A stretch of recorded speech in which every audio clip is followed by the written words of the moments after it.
Gusto na ako mapil ng kanang bitaw, kanang buhay mong pamilya, pero wala siya kuan bitaw.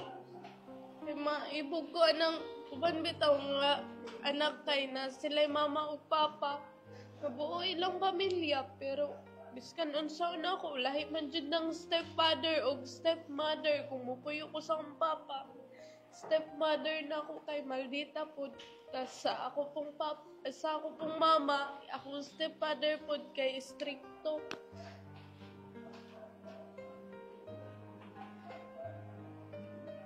Kasi sa totoo lang, ang kaya ko lang gawin sa'yo, kayang gawin ng mga klase mo, we cannot solve your problem, to be honest. Tama? Hindi namin kayang isolve yung problema mo. Pero ang kaya lang namin, kahit papano, makinig sa'yo ng sincere.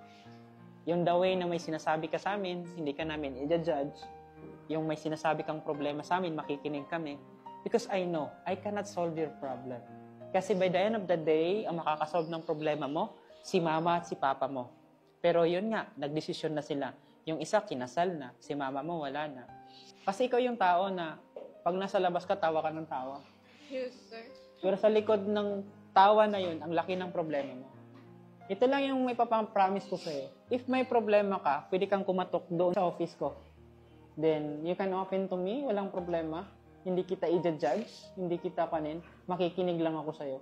Kung may ibibigay man akong payo, ang isa sa pinakamasabi ko lang talaga, lakasan mo yung loob mo. Because that pain na meron ka, maniwala ka, there will be a time na magiging lakas mo yan. Ito lang yung wish ko sa'yo, ha? Now you feel kung ano yung pakiramdam ng iwan ng magulang, lalong-lalo na separate ways na, nagkaroon na ng pamilya. Hiling ko lang sana, wag na wag mo yang iparamdam sa magiging anak mo. And that's why, please, huwag kayong magmadali, huwag kang magmadali to the point na I know you are longing for what? Ng pagmamahal. Gustong-gusto mo ng pagmamahal. Pero hindi po dahilan na kulang ka sa pagmamahal na nanggaling sa magulang, magjojowa ka na. Huwag. Mas mapapahama ka.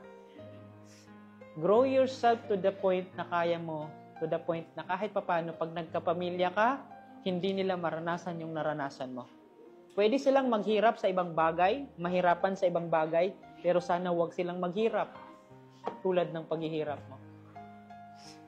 Kasi isipin ninyo, ilang taon ka na?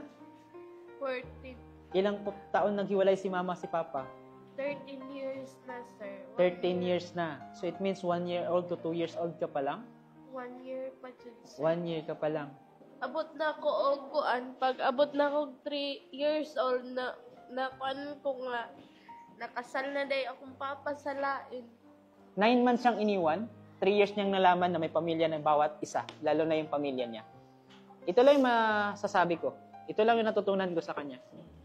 The more na magkakaroon ka ng relationship, piliin nyo yung tamang tao. Kasi isipin nyo, kapag ikaw nag-asawa, babae man o lalaki, at maling tao at hindi kayo kayang panindigan, sino ang kawawa? Ang bata.